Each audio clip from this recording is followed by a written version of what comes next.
Hai, salam sejahtera dan apa kabar semua? Cikgu berharap kamu semua berada dalam keadaan yang sehat. Bertemu kembali lagi kita di kelas Pendidikan Moral tahun 4 bersama saya, Cikgu Kong. Hari ini kita akan masuk ke unit yang baharu, iaitu unit yang ke-11 dengan nilainya kerajinan. Tajuk kita pada hari ini adalah usaha berterusan membawa kesejahteraan. Baiklah, tanpa membuang masa, mari kita mula kelas sekarang. Jom!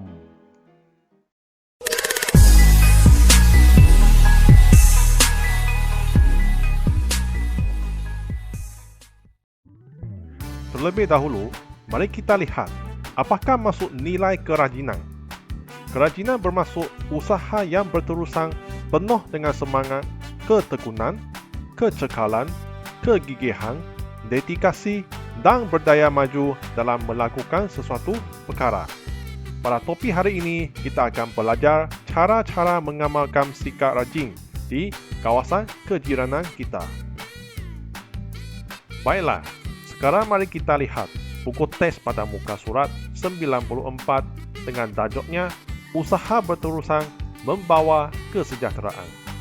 Murid-murid dikehendaki membaca dan memahami situasi ini. Mari kita baca teks ini bersama-sama. Kebanyakan sampah di kawasan kejiranan Jalan Sentosa Maju boleh dikita semula. Antara sampah yang dibuang termasuklah surat khabar lama, tayar terbuang, ting aluminium, botol plastik dan botol kaca. Pada 4 Ogos, Nielsen dan Romaizi berbincang dengan jirannya. Mereka membuat keputusan untuk mengasingkan bahan kitra semula untuk digunakan sebagai perhiasan di sekitar kawasan kejiranan. Pada 7 Ogos, botol plastik digunakan sebagai pasu untuk menanam bunga hiasan. Nielsen dan jirannya menggantung bunga hiasan yang ditanam di sekeliling pagar.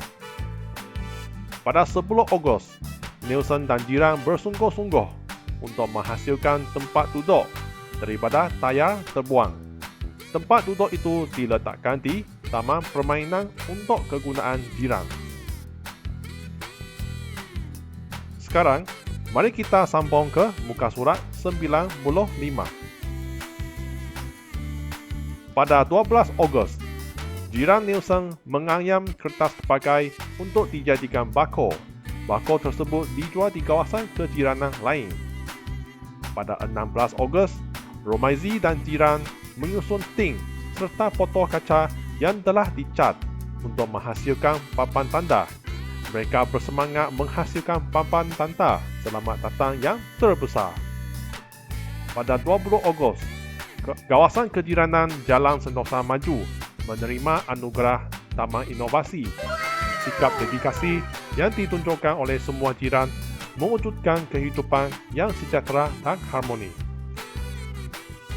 Melalui pembacaan situasi ini, kita dapat memahami bahawa terdapat kebanyakan sampah di kawasan kejiranan Nielsen dan Romaizi boleh dikita semula.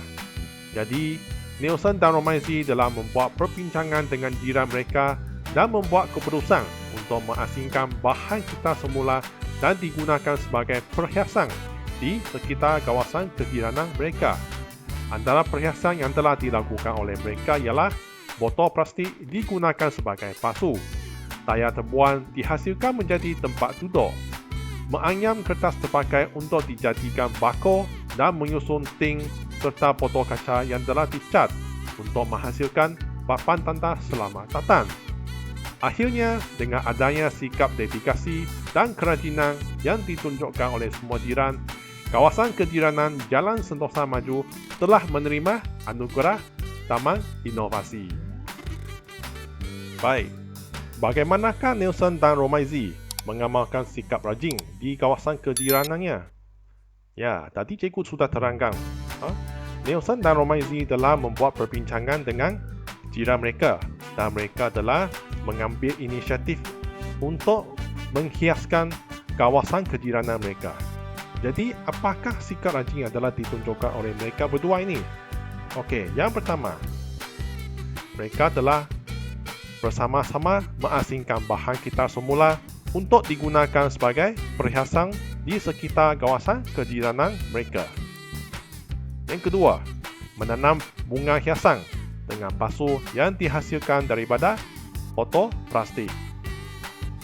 Yang ketiga, mereka telah menghasilkan tempat duduk daripada tayar terbuang dan diletakkan di taman permainan untuk kegunaan semua jiran.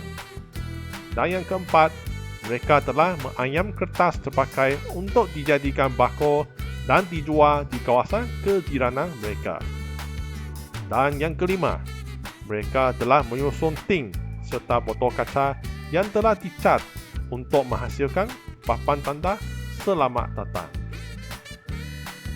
Sebenarnya, terdapat beberapa kebaikan sekiranya kita mengamalkan sikap rajin dalam kehidupan berjiran kita. Apakah kebaikan dia? Mari kita lihat.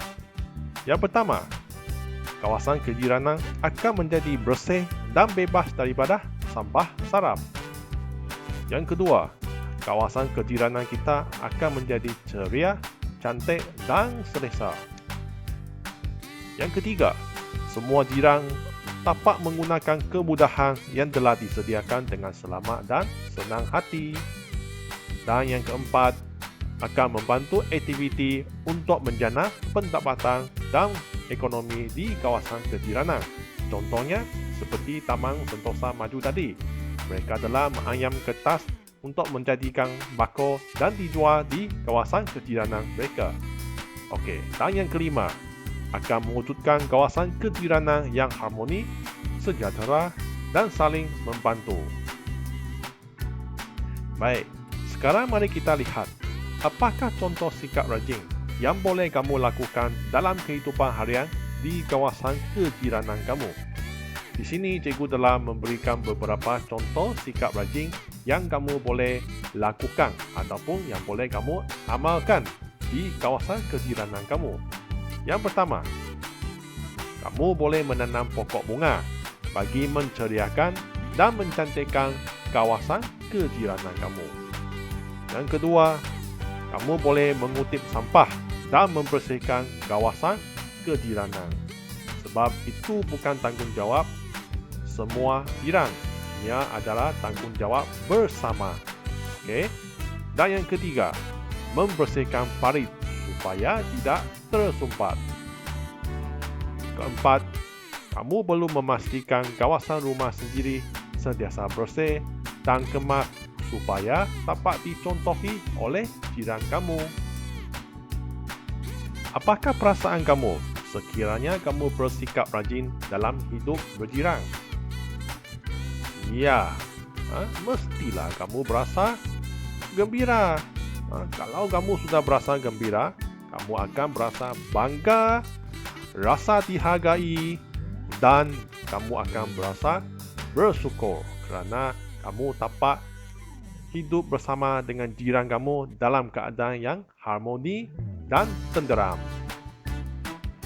Baiklah murid-murid, sampai di sini saja kelas kita pada hari ini.